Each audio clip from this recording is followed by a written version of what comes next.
Well, for starters, some of you may know and some of you may not know, I was the founding chapter president for the first NGH chapter in the Pacific Northwest.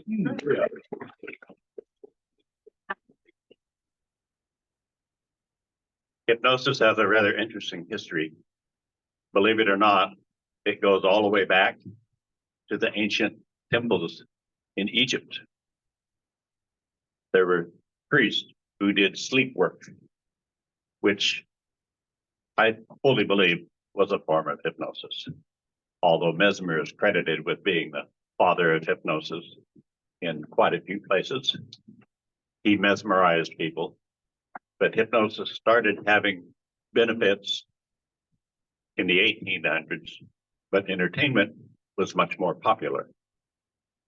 And then in World War I and World War II, psychiatrists found that hypnosis helped soldiers overcome battle fatigue, which today we would call post-traumatic stress. And an interesting story happened. Years ago, I roomed with Saul Lewis, who was a 20th century legend in our profession. And he told me a story that blew my socks off. He said that in World War II, he was in a Nazi concentration camp. And he wanted to escape. One night, he prayed to God that he would be able to escape. And he said, Jesus appeared to him, and he looked, said, Joshua, what are you doing here? I'm Jewish. And he said, Jesus replied, so was I in my last human life.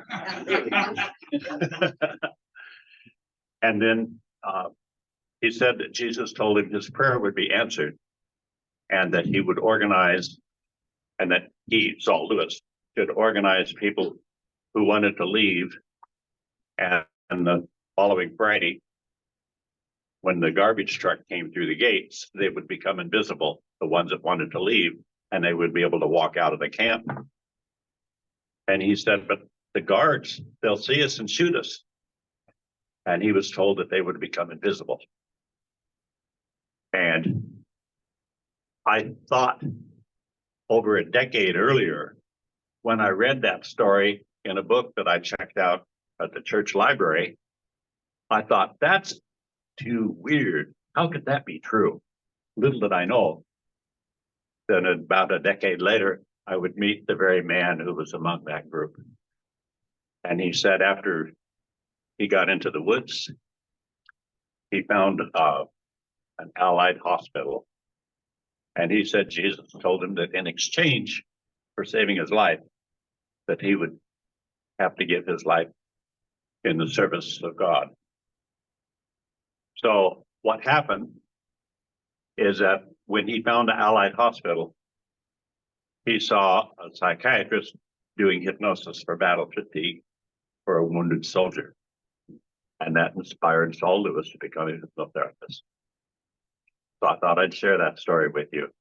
And it just blew my socks off to learn that what I read in that book years earlier actually happened. Just wow. And to think I would end up meeting the man who organized that. That's a pretty amazing miracle.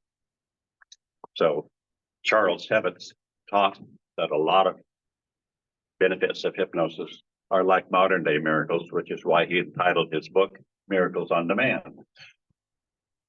And there's an example in his class, and I have the videotape of the epileptic who was cured of epilepsy after experiencing parts therapy. And any of you who have my book, The Art of Hypnotherapy, you can see the transcript in chapter 13 of that book.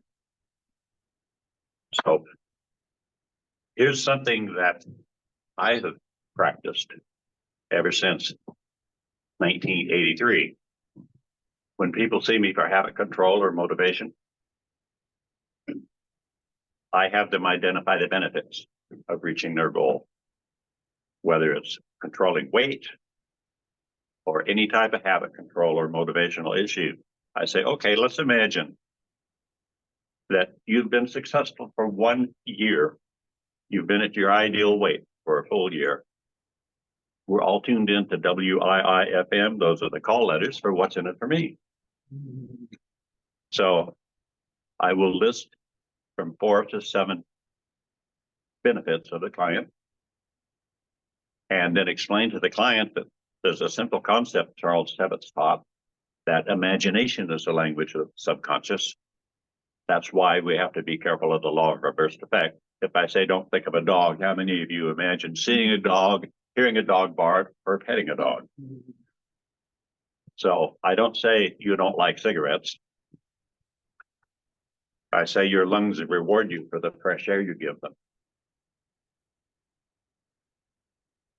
In addition to imagination being the language of the subconscious, Charles Tebbetts also taught that emotion is the motivating power of the inner mind.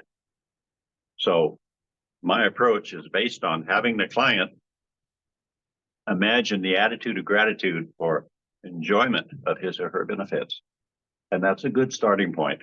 It's not the only way to help somebody quit smoking, but it's far more productive and far less dangerous than aversion therapy. In 1985, I helped a client successfully quit smoking. And at the last session, he said, "You just saved my doctor from a malpractice suit." I said, "What? How?" He said, "I saw him a year ago, and he used hypnosis to help me quit smoking.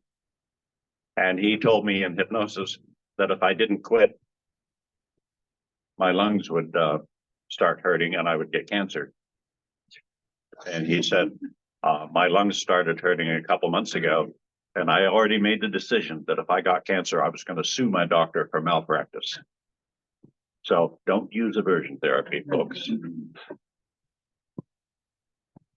Now, here's something that I've taught clients to help them become comfortable with hypnosis. There are 5 gateways to the subconscious. How many of you have heard if you do something 21 days, you can develop a new habit? And how many people do you know who've gone 21 days without smoking and then backslide, or 21 weeks on a diet and then backslide? And many New Year's resolutions literally go up in smoke. So repetition is like a dirt path into the subconscious. Yes, you can develop a new habit as long as there's no subconscious resistance by doing it for 21 days. Then the second method of subconscious programming is the obey or rebel button, authority figures. A for authority. People either want to obey the laws of health, or they want to rebel against a real or imagined authority figure that tells them what to do. So when someone has either a desire to obey or rebel, that's a gateway to the subconscious. And it's like a paved path into the subconscious. Also equal to the authority figures is the desire for identity. As Charlie taught, we all have an inner child who loves either to belong to the crowd or be different from the crowd. We have this identity of who we want to be, and peer pressure is pretty powerful. Peer pressure creates a multi-billion-dollar cosmetics industry.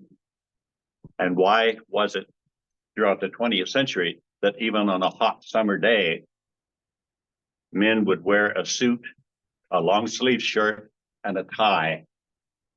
There were times where I just sweltered in the middle of summer at church on Sundays. And it's like, why did we do that? Peer pressure. I like the fact that suits are no longer as mandatory in the 21st century as they were in the 20th century. So I'm comfortable talking to you with just a dress shirt. If this had been 30 years ago, I would be wearing a suit and a tie. But it looks like we've outgrown that peer pressure. Could someone hand me the water, please? Thank you.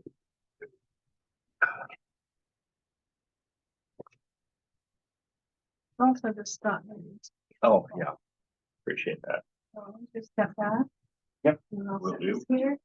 So Right, it's you not want- on the cord. There you go. I Okay. think that'll. I'll just go ahead and sit down.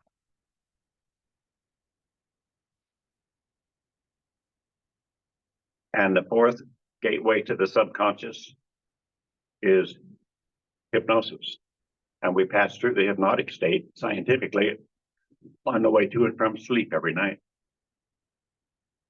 So it's important that what we imagine before we go to sleep is pleasant. If you go to sleep replaying your failures of the day, you're putting negativity into the subconscious. So if you've had a really bad day or stressful day, my recommendation is you either put on some beautiful music or a feel-good movie.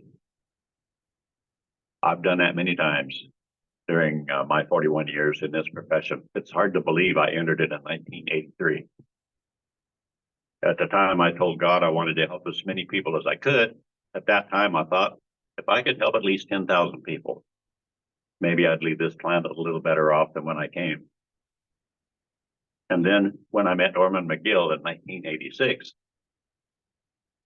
he said, Roy, it's your life path to write books for the profession. To this day, I don't know how he knew. At the time, I didn't believe him, although he did encourage me to get this book written. And that was the start of my writing career.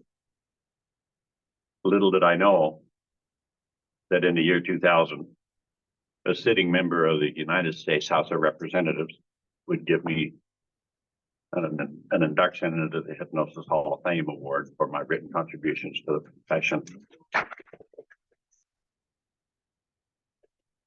One of the happiest moments of my career, sadly, my wife was not allowed to take a photograph of me getting that award because at that time, the founder of the Hypnosis Hall of Fame didn't want any photographs taken other than the official photographs.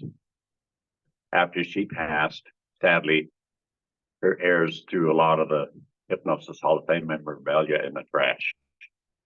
I couldn't believe it. Robert Otto, who's the president of the International Medical Dental Hypnotherapy Association, and I tried for months to get that memorabilia after Penny Dutton Rafa passed. Neither one of us were able to get it. So a lot of hypnosis history, unfortunately, passed, and it shouldn't have. Robert Otto reincorporated the International Hypnosis Hall of Fame, and usually there's one person a year inducted. And someone mentioned lady in Australia, the sleep talk. She was inducted. Joanne, yeah. Goulding. Pardon? Goulding. Joanne Goulding.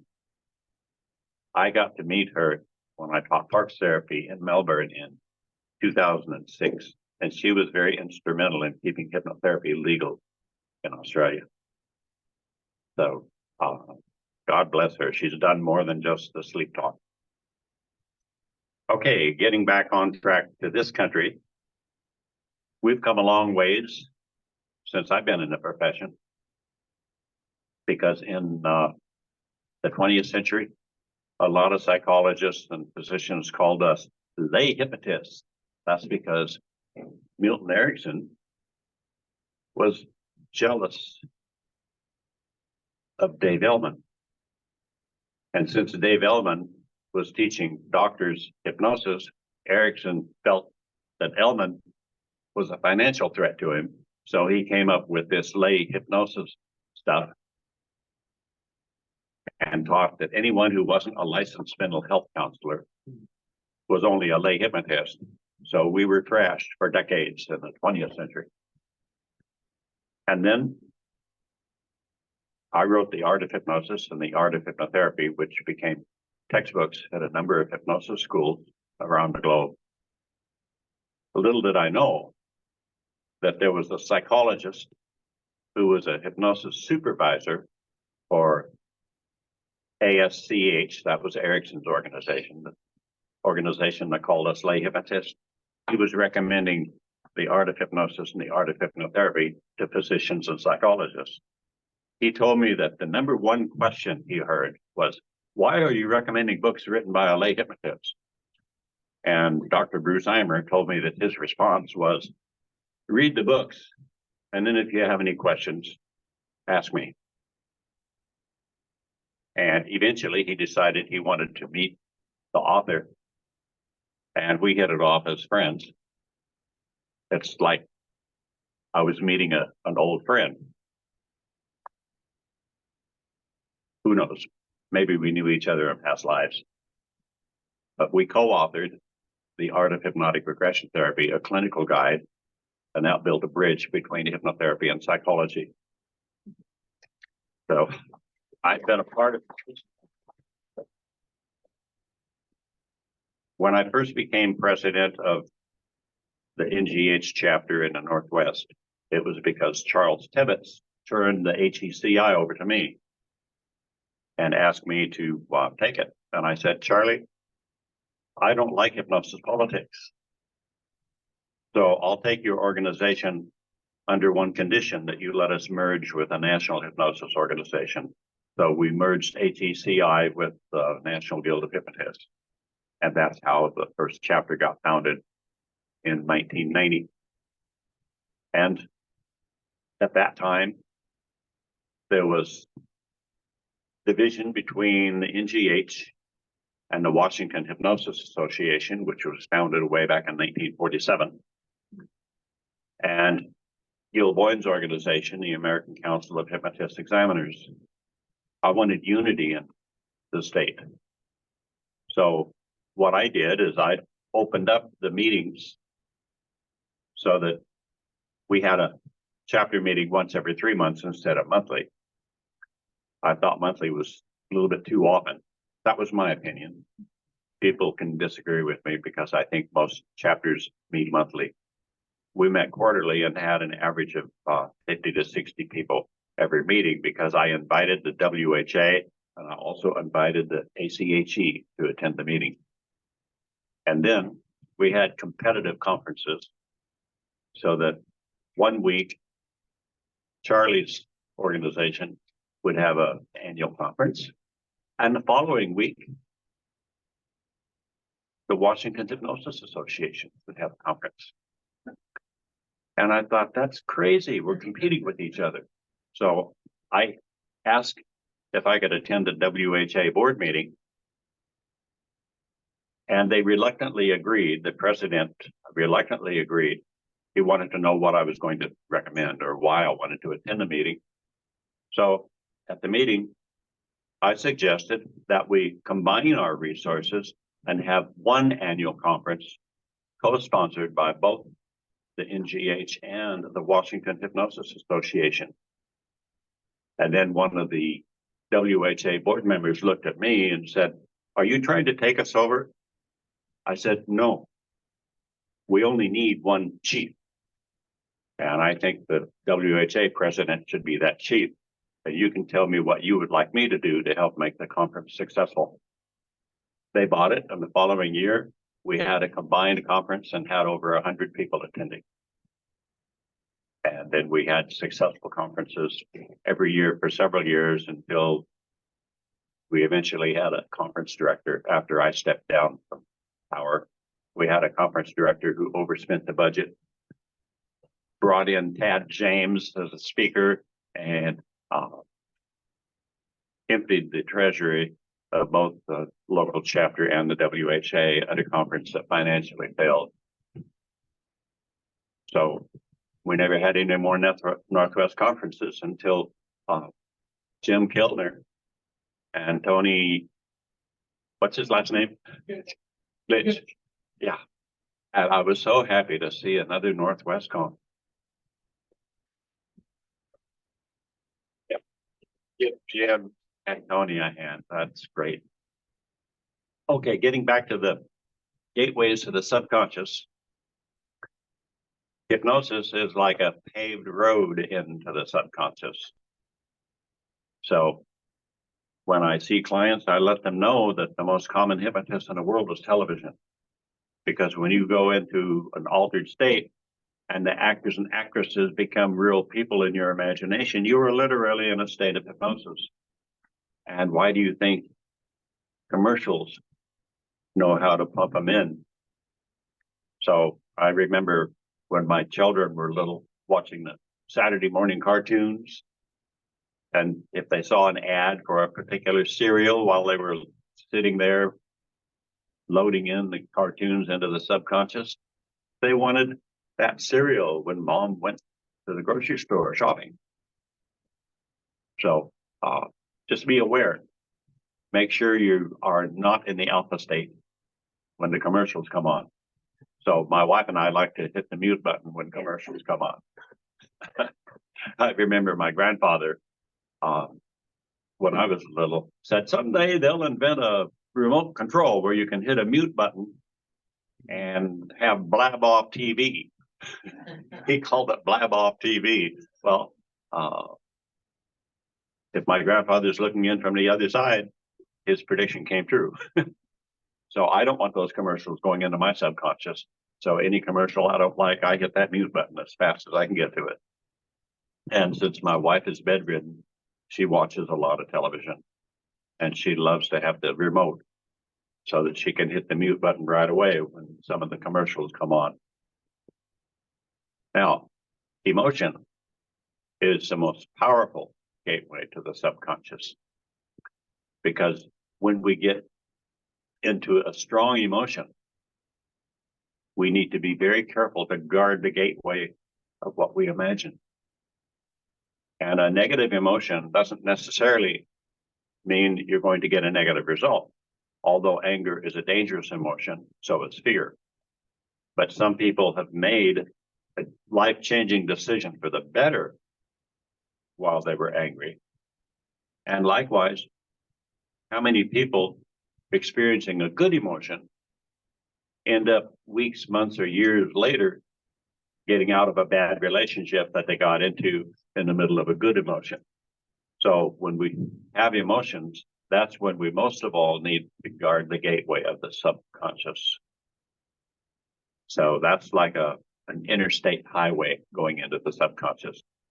And the easiest way to remember that is the acronym HEARD. H for hypnosis, E for emotion, A for authority inference, R for repetition, D, desire for identity. Have you heard of the 5 gateways of the subconscious? And I have shared this with the majority of my clients that I've seen through the years. And if you know about these 5 gateways of the subconscious, it empowers you to be a little more careful about what goes into your subconscious. And I believe that based on my 4 decades plus in the profession, that there have been thousands of clients who've been self-empowered. And since my goal, my stated corporate goal, is to help people attain their ideal self-empowerment and to teach others to do likewise, the name is in the title of my corporation, Alliance Self-Empowerment, Inc. I help clients make an alliance between the conscious and the subconscious. If they have inner conflicts, I use parts therapy to bring alliance to the various conflicting parts with the goal of empowering them. So my mission statement is in the name of my corporation. I have another 10 minutes. If any of you have any questions or comments you'd like to ask, I'll be happy to answer them. Could you go over HEARD again? H for hypnosis, E for emotion, A for authority inference, the push and obey or rebel button. R for repetition, D is desire for identity. And if you have heard of the 5 gateways to the subconscious, by being aware, it's important to guard what you imagine.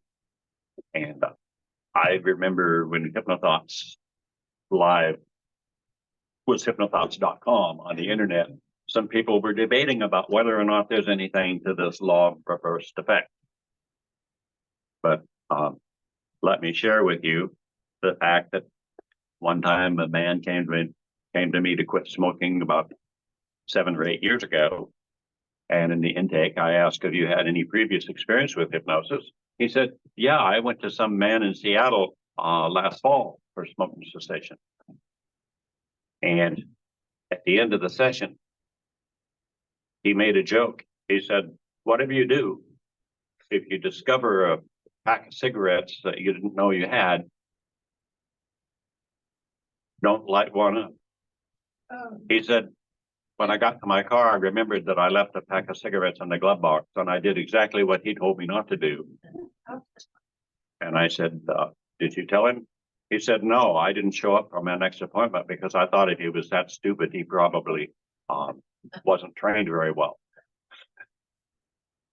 So the law of reversed effect, the reason that kicks in is because imagination is the language of the subconscious.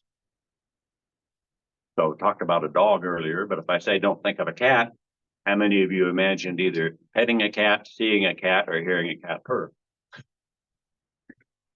So that's why we have to be careful what we say and how we say it. So when I'm working with someone who overeats chocolates, I don't say you don't like chocolate. My suggestion is you make wise choices about your food and eating habits. And like a muscle that's used is stronger with use, your power of choice is stronger with use. And I remember the first time I ever gave that suggestion to a psychologist, she literally cried tears of joy and said it was the best hypnotic suggestion she had ever heard. Say it again. Pardon? Say it again. Like a muscle that's used is stronger with use. Your power of choice is stronger with use. So each and every time you make a wise decision about your health and eating habits, your power of choice is stronger, and you love your power of choice. I've given that suggestion tens of thousands of times during my career. And I've had many people say they really love that suggestion. And I won't say it works for all the people all the time, but the benefits approach that I described to you, having a client imagine his or her benefit of reaching success and imagine the attitude of gratitude, is combining the positive power of emotion into the positive hypnotic suggestions. So the result is over 50% of the people who've seen me for smoking cessation have never needed regression or parts therapy. And probably about half of the people that have seen me for weight management during my career have not needed additional work other than a few sessions to reinforce the benefits. But then when they don't succeed, I use either parts therapy or regression therapy. And sometimes it's obvious to know which to use. Other times I have to use finger response questions. And these are explained in the textbook, The Art of Hypnotherapy, which is available on my website. What I love about hypnosis is it helps people become the person they want to be. We simply have to learn enough techniques to turn the keys to help the client become the person he or she wishes to be. And usually I conclude with suggestions such as, imagine your total success becoming the person you choose to be. And so it is. And then I'll gradually emerge a client from hypnosis. And in my personal and professional and spiritual opinion, I believe it is an honor to be in this profession. And it was in the mid-1980s when a minister that I frequently had lunch with said, Roy, you're as much as a minister as I am. I looked at him in surprise. I said, why do you say that? He said, you help people become better, don't you? I said, yes. He said, then you are serving people. He said, my job as a minister is to help people improve their lives. He said, you're doing the same thing. So in my opinion, hypnotherapy is a spiritual work. I'll leave you with that.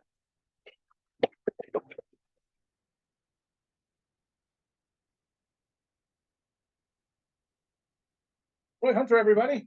One more time.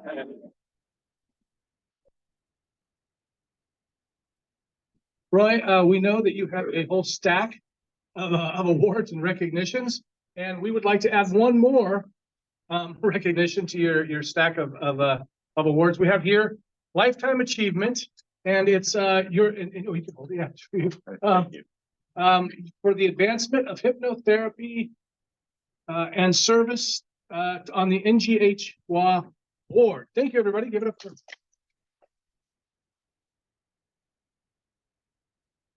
Thanks so much, Roy. And grab his book.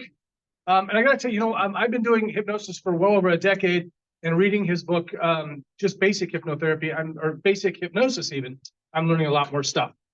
So, and I do